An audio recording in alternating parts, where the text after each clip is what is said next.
Hi everybody, it's Sherry Halpin. I am just finishing up our last week of our Atomic Habits book study. So I wanted to talk to you about that last part of the book and just round out the study. If you are just jumping on our study, awesome, welcome. And if you've been going through the weeks with us, you know that we are in this last portion, the fourth law, make it satisfying. In your workbook, it's right after the page that looks like this, make it satisfying. If you have just ordered a workbook, know that we are going to be printing those off and sending those out to you. This video will be posted on the wellness page, on the student services supports page, and you can go through this study in a time frame that works for you. So one of the things that I love about James Clear's work here is the fourth law is actually pretty short, simple, sweet, to the point. Just make it satisfying, make it something you want to come back to, make sure there's that reward portion of your habit loop. But I love basically from chapter 18 all the way to the end, just tactics for making your habits stick. He does a really good job of talking about what to do when you get bored with your habits, what to do when you need accountability for your habits. So in the back of your workbook, there's a lot on that. We'll talk about that, but first I want to talk about the reward center of the brain and how we have to have a reward to come back to a habit to close the habit loop.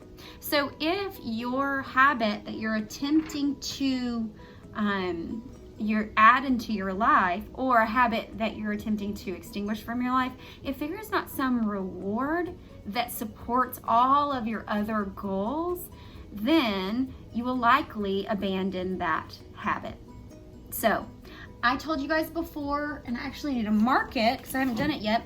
I told you guys before that my habit is that I wanted to go to the gym every day, Monday through Friday. I want to go to the gym. And so every day when I come in, let me show you how I've been tracking my habits.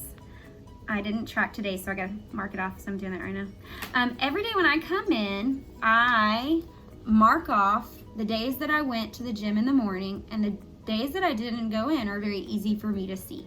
And so I'm able to very clearly see the days that I just didn't make it to the gym. It's very easy, it's simple, and there's something that feels really great about marking those days off. I don't like get down on myself on the days that are open that I didn't do it because I look at this and I ask myself, is every action a vote for the type of person I want to become? Right? If it is, then I got pretty good on my votes here and I feel pretty good about it. So I'm going to keep that up. I keep it right here at my desk. And so I look at it first thing in the morning when I come in and mark things off, or, you know, like I just did on the video. So it's great, but that's not a satisfying thing to me. It is kind of satisfying to mark it off, but it's interesting because the things that I thought were going to be satisfying about reaching my goal and what's actually been satisfying about reaching my goal are two very different things. What I thought was, oh, maybe I'll buy myself something if I do it enough, or maybe I'll after I do this thing, I'll go make sure that I get coffee. I've been doing the steam room, which I said, you know, I love that. That is a good reward. But here's what's interesting. My reward I have found is I go to the gym every morning and I'm starting to see the same people over and over again at the gym. And I've met people that live in my community that I didn't even know that go to this gym every single morning. And some of the people who were going somewhat and I was going somewhat, we were missing each other, and now we see each other every morning. And there's this beautiful sense of accountability with a few of the ladies at the gym that I would never have otherwise created that relationship with, because we know we're going to see each other in the morning. Now, we don't work out together. Some of them are in my cycle class. Some of them I just see every morning. But there is this sense of community that is satisfying to me. And I wouldn't have realized that if I hadn't just started my habit. A lot of times it's, and when I started this book, I thought, oh, I'm going to figure it all out first, read it all, figure it all out first, and then I'll start my habit, which I now realize was just an excuse that I was making so that I could, you know, sleep in the morning and not go to the gym. This part, making it satisfying, was a part that I will show you in my workbook I had left blank because I thought, I don't know what to do, like what kind of reinforcer I should give myself. But as it turns out, going to the gym, I found my reinforcer at the gym. So making it satisfying is about finding some type of reward after you execute that small thing.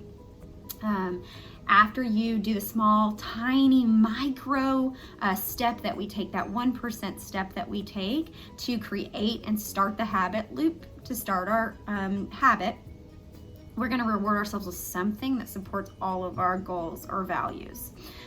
So whatever that is for you is a great motivator.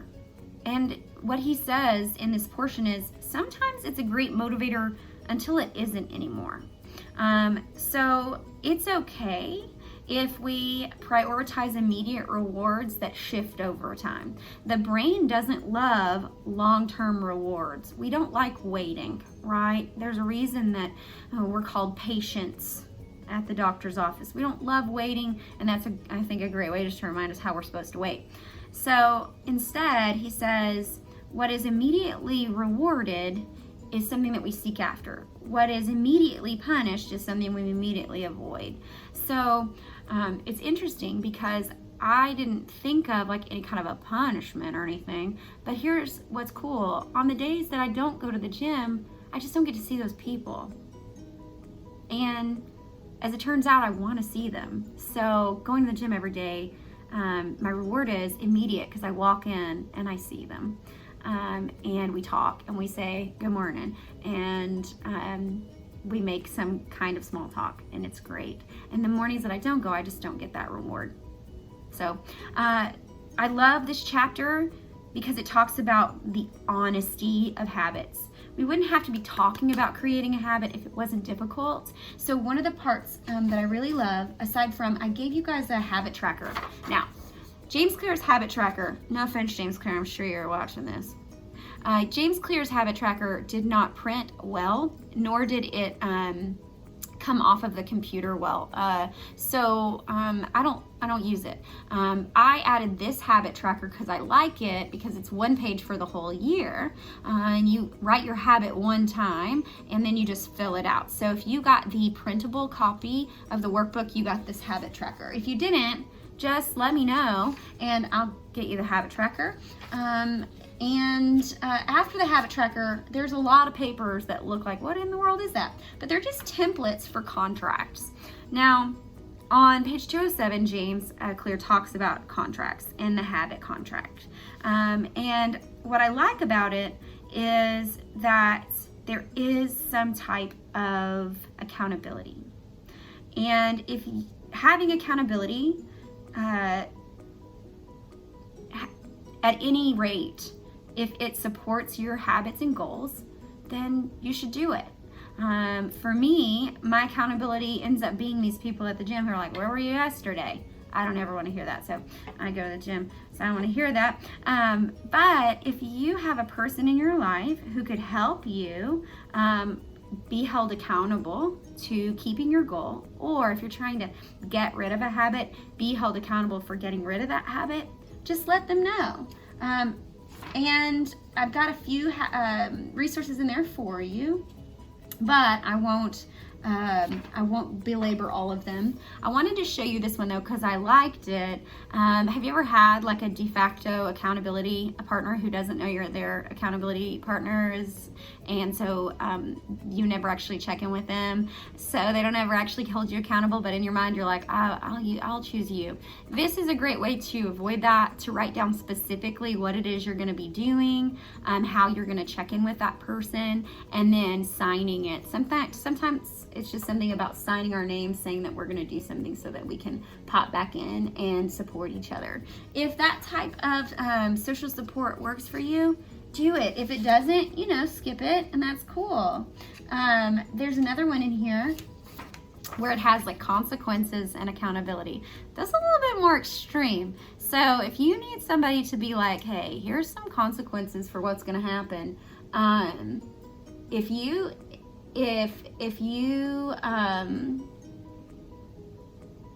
don't do your wind sprints, this is what this one says. If you don't do your wind sprints, you have to dress up for work every day and wear an Alabama hat the rest of the quarter. So if you have a fan of another sport, another team, and you guys want to go all in on this and just say, hey, listen, Dr. Helm, if I don't go to the gym every day, or by the end of the week, if I have missed 2 days at all, then I have to wear a Texas shirt on Think College Thursday. I'm going to that gym. Sorry, sick 'em. I'm going to that gym. So sometimes those consequences are helpful too, as long as they're fun and silly, I think. Nothing too crazy or rigid. So there's a few of them in there for you that you can kind of peruse, and then you can create this beautiful habit contract. I've left a blank one in there for you so you can get it done and hold yourself and hold others accountable. If you go to the advanced tactics at the back, this is for when you're going okay on your habit, but you need a little help, and you need to make some adjustments. Reviewing your habits and making adjustments is the best way to keep them. I don't want to read to you, but I kind of want to read to you. There's this section where he talks about long-term improvement, and it's on page 244 and 245. And he talks about how long-term improvement only exists if we have reflection and review of our processes. This is true for everything, and as educators, we know this. We know that reflection is at the heart of learning because it helps us see progress over time, and it gives us the self-efficacy to continue doing the work. We do this with kids all the time. So this is a space for us to use what we know and review as often as feels comfortable, and kind of remove the opportunity for us to make excuses, create rationalizations, or at the very worst, lie to ourselves, which is not what we're here to do. I hope you have enjoyed this book study. I hope that it has made you think the way it has made me think. I hope it has shifted some things for you the way that it has shifted some things for me. And tell us if you like to do these types of book studies. It's very low risk, and you can hop in and hop out at any time. And so I hope that you've enjoyed it. This was for our February, for our big February challenge for the Wiley ISD employee wellness and benefits. And so last year, this time, we did a book study, and we brought that book study to you. This year, we've done a book study. So I think we've coined the phrase from a book February that we're going to bring back every year. If you like that, let us know. Thank you so much for joining us along on this journey, and reach out if you want to talk about it anymore, or you want to share some of your habit breakthroughs that you've had. See ya.